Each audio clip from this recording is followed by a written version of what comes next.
Mahirapan ka lang pagpapasok dito. Hindi kaya ng motor yan.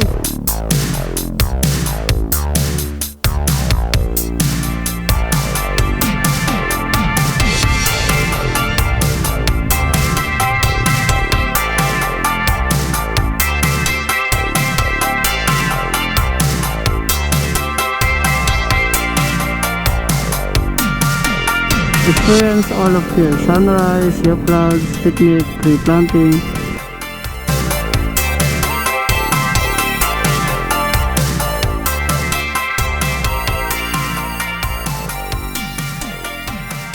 Magandang umaga sa inyo at welcome po sa ating panibagong vlog.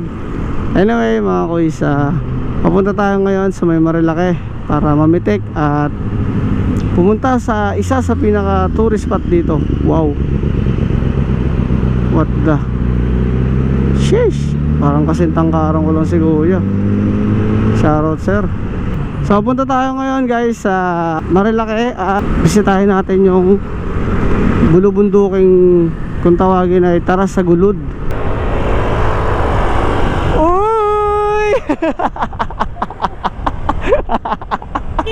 Naragis ka. Tara.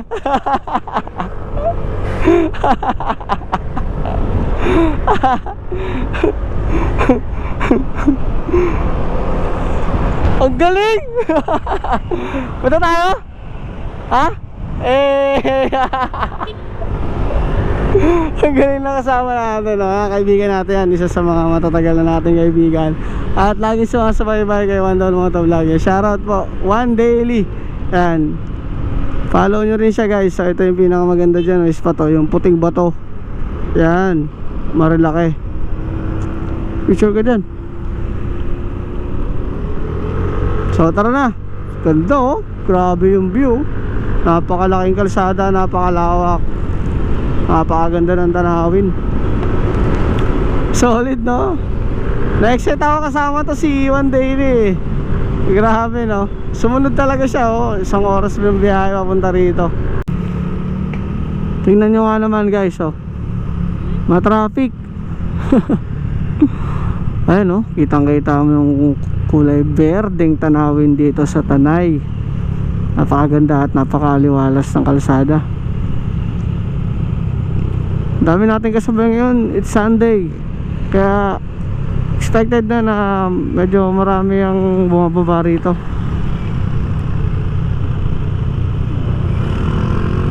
Ito yung delikadong lugar kay sa Marilake, yung kubo ni tatay. Dito kadalasan may na-aksidente kasi itong lugar na to, pababa to, tapos biglang kokorb, kaya medyo hindi siya safe pagka medyo alanganin yung kurbada mo, ay talagang lalagpas ka o hindi, masya-short ka.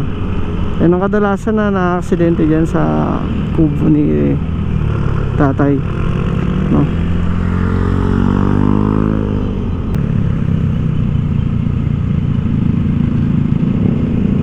Nakakahilo yun kung saan mo pipitikan ng isa. Ay nako, dami natin kasabay guys. Grabe, solid naman dito.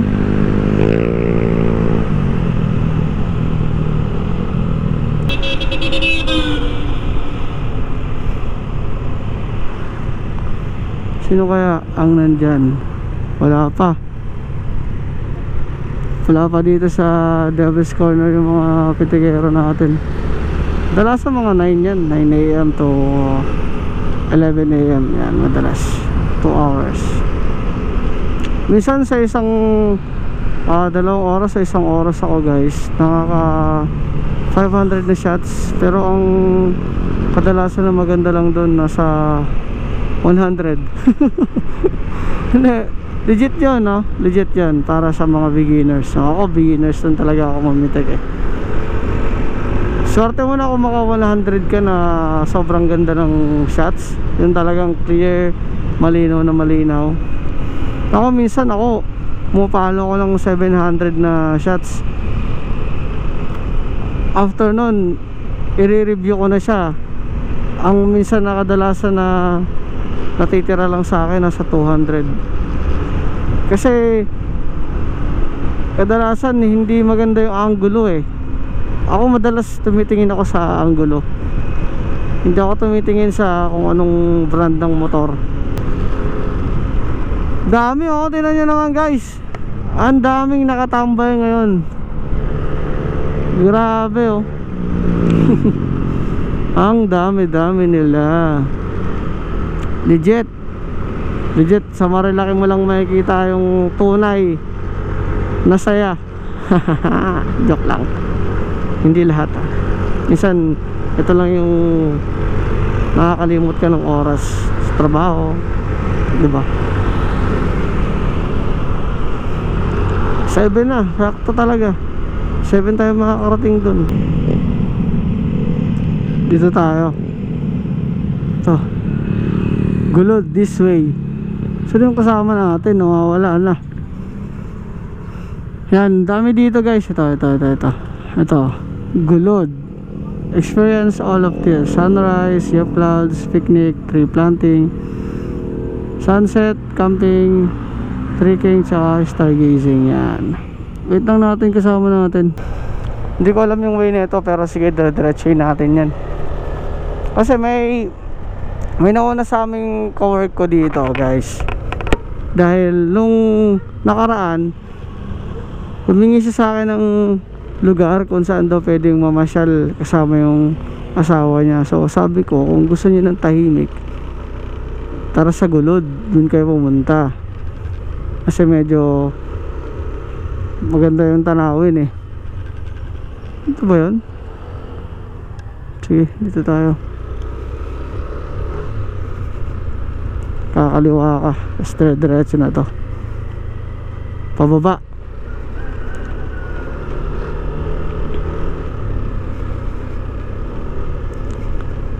Yan, check your brakes. Medyo siguro pababa to, kaya medyo nag-warning sila dito pa lang, no? Okay, rough road. So guys, first time lang natin dito makapunta.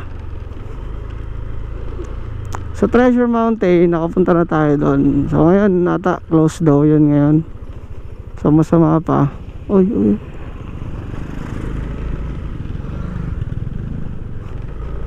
Bakit ganun? Mali pala ako ng way. Si kuya din, mali din ng way.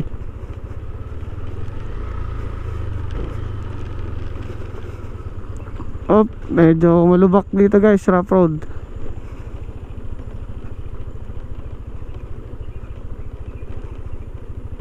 Let.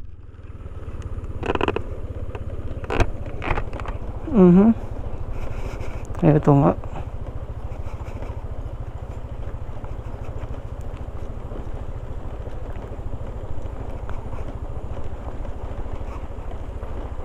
Ang ganda ng view sa halo, sa kabila. Ayun o, tira ko ah. Ayun o. O, diba? Sea of clouds. Pwede pa. Ha? Sagada. Oo, mamiss ko tuloy magsagada eh. So may kami nung nagsagada. May pa tayo nagsagada, no? Bakasyon, mainit dun. Pero the best yung view, tsaka yung panahon medyo maganda rin naman, para mainit. Grabe, ang ganda. Ito pala yung mumotorin niya papunta rito. Medyo solid nga yung lugar oh. Ganda nga. So rough road, medyo malayo din yung rough road, ilang kilometro din pala. Hindi naman siya sobrang lubak na lubak, no? Hindi rin naman malalalim. Pantay din. Pero hindi siya tulad ng ibang kalsada na talagang nakasementa na. Tayo sa kabila, gitna.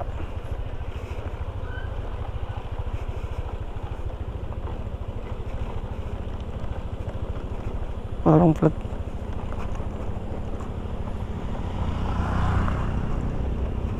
Kaya nga nung Mio 125. Basic lang. Ganda.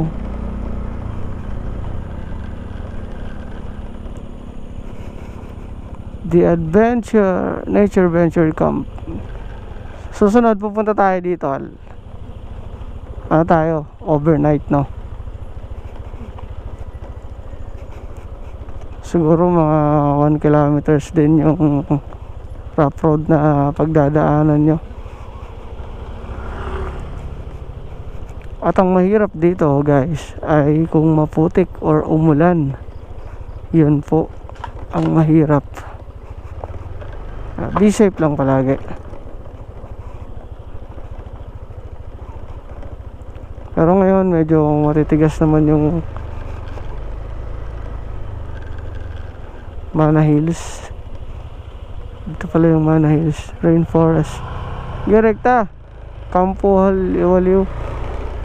Yun ba yung pinuntahan mo? Ah, okay. Sa baba? Medyo maputik nga rito. Huwag lang umulan. Pagka umulan, may kasamang ulan, naigats. Medyo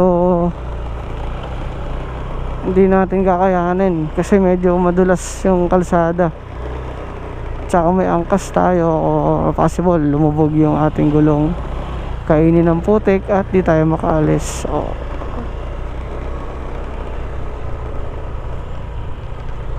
Pero kaya naman. Lahat naman siguro ng motor kaya to.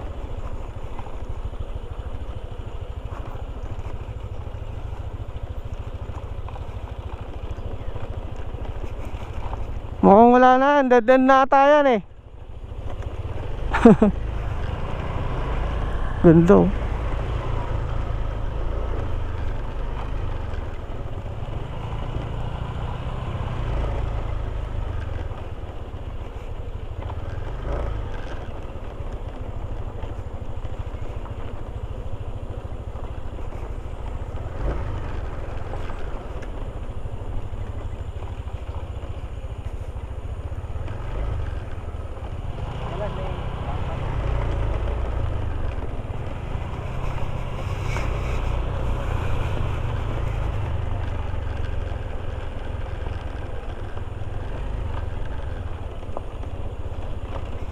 Ayun, may kalsada na.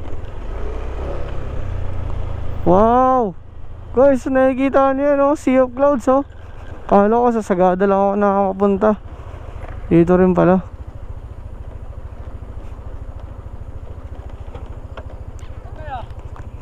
Gulod, sir? Dito lang motor, sir. Ang gulong dito.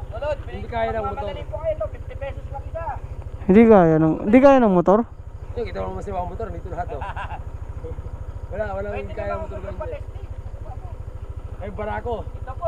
Testin nyo, kung kaya nyo ibaba. Ah, hindi. Maputik eh. Maputik ngayon, kaya hindi kaya. Saan, sir, pwede mag-park? Dito na lang. Yan, sige. Saan mo na lang.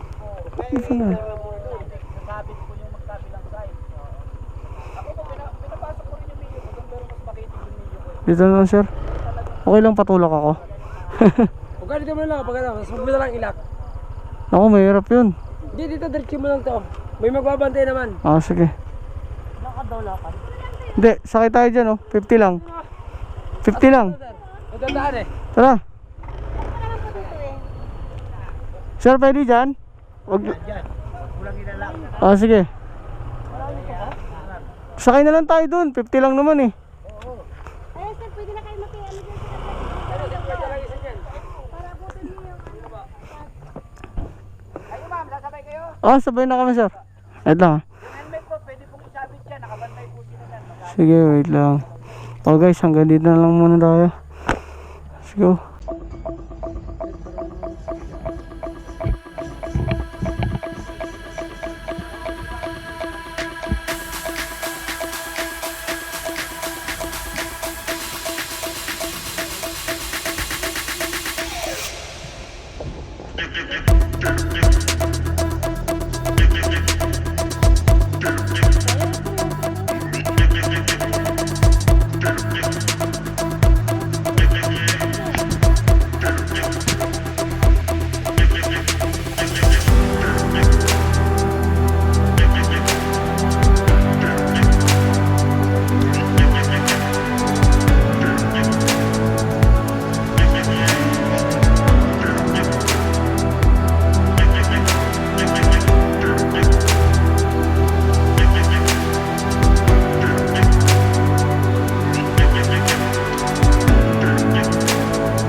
sabi ko sa'yo.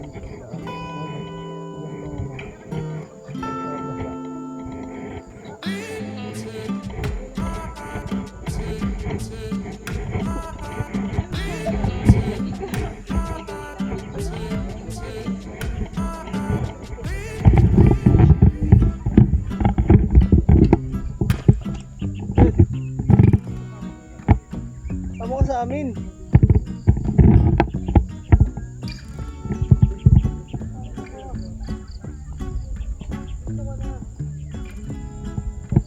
Solid! Wow! See your clothes, ano? Ay, sige dito. 0.5.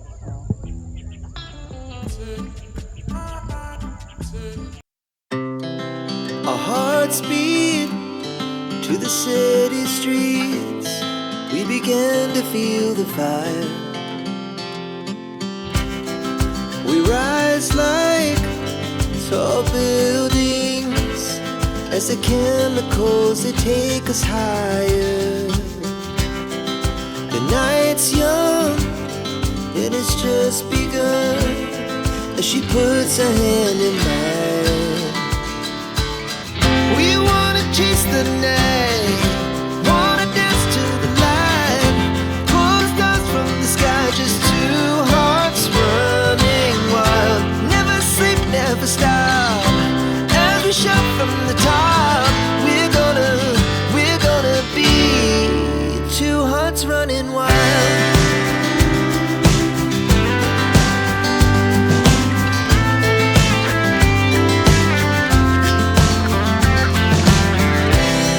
Now the morning is the afternoon. We lay awake in bed. The laugh so loud as the hours pass. We're gonna do it all again. We wanna chase the night, wanna dance to the light, pull the stars from the sky, just two hearts running wild. Never sleep, never stop, as we shout from the top.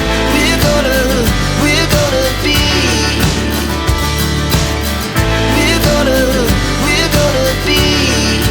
two hearts running wild.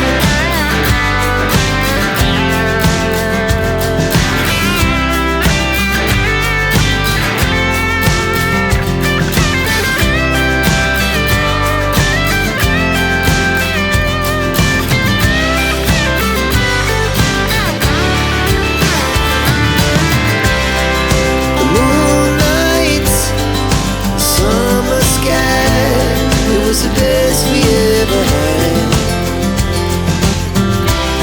And we'll stay on forever. We'll never have regrets. We wanna chase the night, wanna dance to the light, pull the stars from the sky, just two hearts running wild. Never sleep, never stop. Maganda yung view niya, no? Solid yung view. And mahirapan ka lang pag papasok dito. Hindi kaya ng motor yan. Kahit scooter. Kaya naman siguro kung naka-enduro, pero possible. Mapuputikan ka rin naman. Kasi napaka taas ng putik. Tunaw na tunaw yung putik niya. Kasi basa. So payo ko sa inyo, kapag pupunta kayo rito, nakamotor kayo tapos parking lang. So yung parking nila nasa 50 pesos isa. Tapos yung entrance 120 pesos. Yung sasakyan papunta ron, kung hindi kayo maglalakad papasok ng gulod, nasa 50 pesos lang. Pero pag pabalik nasa 100 pesos na. So ganun kalaki yung magagastos nyo sa parking, sa entrance, and then sa transpo papunta ron. So balikan nasa 150 isa. Dahil mga riders, no? Gusto ko ng tubig eh. Alright, dito na tayo sa Patag.